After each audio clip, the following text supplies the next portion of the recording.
Hi students, good morning. This is Chandrakant Arkeri, Assistant Professor, Department of Commerce, Government First Grade Women's College, Bailongal. Dear students, already we have learned two sessions of international trade, and this is the third session. In this session, we are going to discuss this is the content. So in this session we are going to learn the modes of entering into international trade, export and licensing.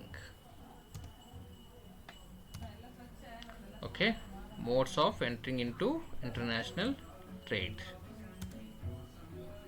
Okay, modes of entering into international trade. What are the ways we can enter into international trade? That we are going to study in this session. So there is a lot many types where you can go to international level. So first one is exporting, then licensing, then franchising, management contracts, turnkey projects, contract manufacturing, foreign direct investment, joint venture, wholly owned subsidiary, strategic acquisitions, portfolio investments. So these are the modes to enter into international trade. In next slides we are going to discuss one by one what is export, what is licensing, what is franchising. So one by one we are going to discuss in another three session. So in this session we are going to discuss exporting and licensing.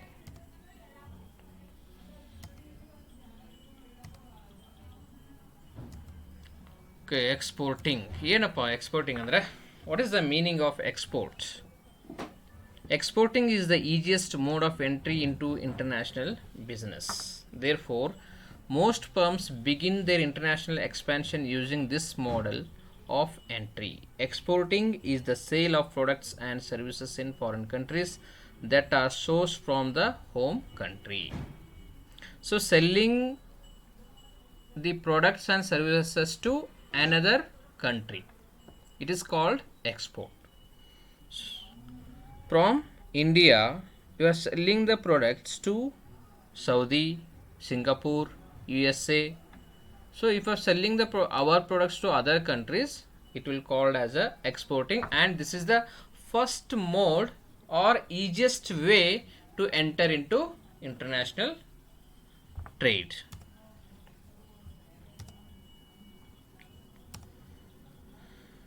The exports are of two types. Direct exports. These include the sale of goods from the firm to the seller overseas directly. In this firm experience first-hand information about the market. There is no intermediary involved. So if I am selling the material, I am the manufacturer of the material. So directly I only doing the export to other countries. That is called direct exports. There is no intermediary people. Next, indirect exports. In this, the exporter hires the expertise of someone else to facilitate the exchange. The intermediary charges the fees for its services. So, some people may not aware of how to do the international trade. That time, the manufacturer or the originator of the products, he will contact the experts who are actually dealing with export activities. They will know how to do the customs clearance, then arrangements of ships, then arrangements of documents, then arrangement the documents to bank and getting the exchanges. So they all aware of that activities. So the manufacturer is not want to do directly that, he not aware of that activities. That's why he will appoint the intermediaries and doing the export. That is called indirect exports.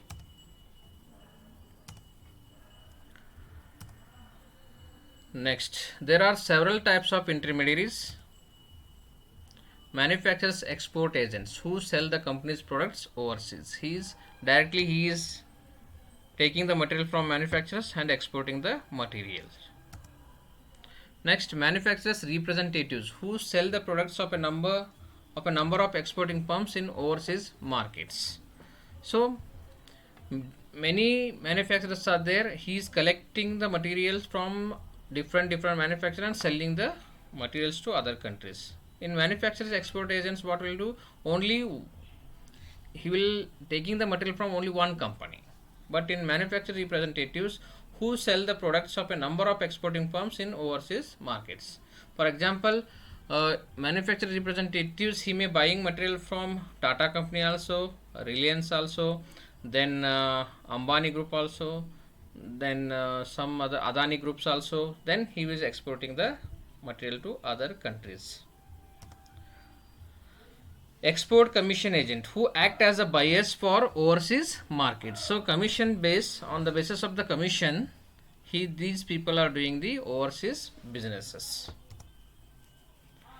Export merchants who buy and sell on their own for a variety of markets. Here they will buy the material from the domestic manufacturers, that a transaction is closed, then they will sell the same product in their name to other countries.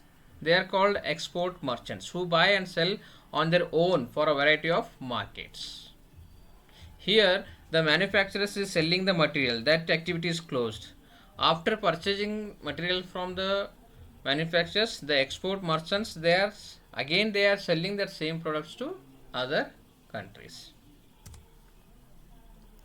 What are the advantages of exporting? It involves very little risk and low allocation of resources for the exporters. It increases sales and reduces inventories. Exporting also provides an easy way to identify market potential.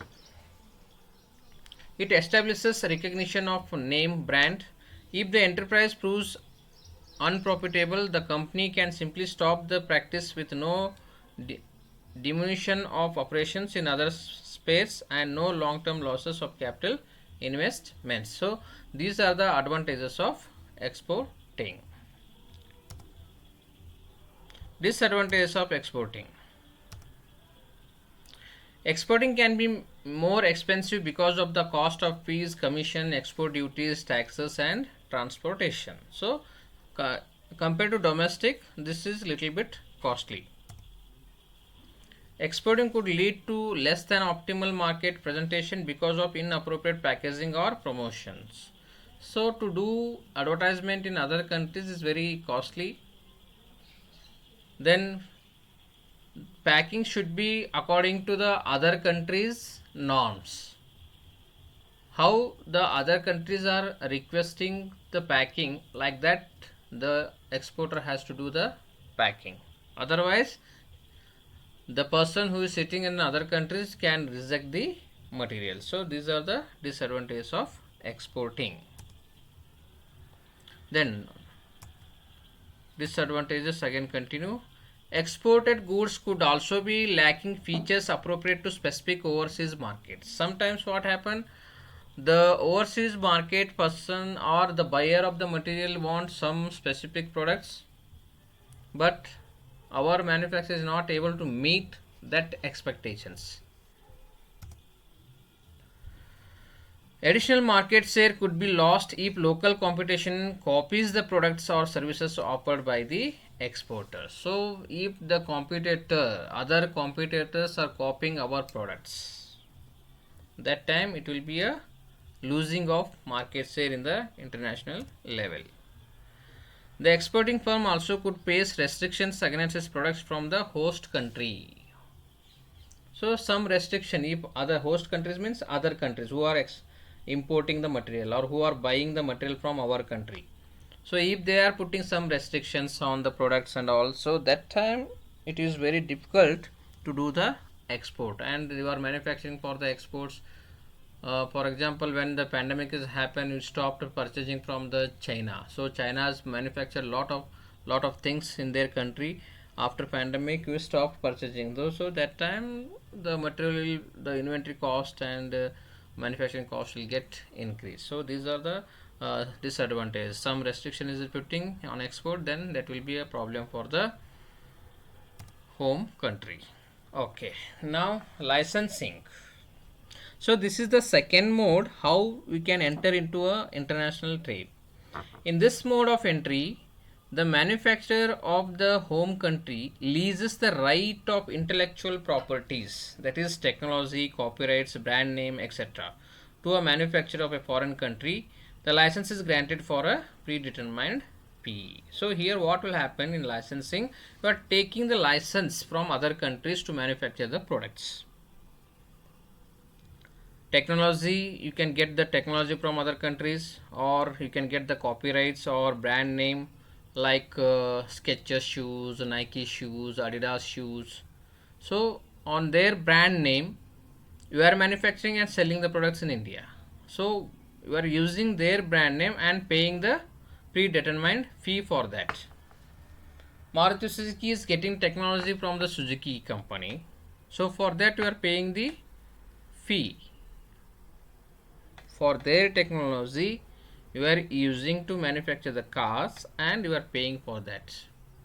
So this is also one of the international trade activity only. There is a licensing agreement between the two parties. One is sitting in other country and one is sitting in India. Okay. The manufacturer that leases is known as the licensor, and the manufacturer of the country that gets the license is known as the licensee. Licensor is who is giving the technology, and license means who is taking the technology. In essence, the license is buying the assets of another firm in the form of know-how or R&D. The licensor can grant these rights exclusively to one licensee or non-exclusive to several licensees. So he can sell their technology to one person also, or he can sell to other person also. So license in one country he is giving only for one person only. So in other countries he may give. In one country, within one country, Maruti has taken the technology from the Suzuki company, but Suzuki is not given their technology to other manufacturers. So in one country, only one person can get the technology, know-how, copyrights. So like that. So this is a licensor, means who is giving the license, who is giving the technology. License means who is taking the technology. Advantages of licensing: low investment of licensor, low financial risk of licensor. Licensor can investigate the foreign market. Licensee investment in R&D is low because he is getting, see, low investment of licensors. So Maruti is investing the amount and they are taking the technology. Other machineries, everything will be introduced by the Maruti people only, but Suzuki is giving only technology, so their investment is very less. Then there is no much financial risk of licensor. Then license can investigate the foreign market, so license can also study the market of other countries. Licensee investment in R&D is low, so same advantage to licensee also, because he is not investing in R&D activities, because he is getting the R&D from other people. Licensee does not bear the risk of product failure. Okay, he cannot bear the risk of product failure. Any international location can be chosen to enjoy the advantages, so they can select any international location. No obligations of ownership, managerial decisions, investment, etc. So there is no obligations on ownership, managerial decisions, investments, and etc. Then disadvantage of licensing: it limits future profit opportunities associated with the property by tying up its rights for an extended period of time. So every year they are getting the more charging more amount of for technology, so their profit may get reduced also. By licensing these rights to another, the firm loses control over the quality of its products and processes, the use or misuse of the assets, and even the protection of its corporate reputation.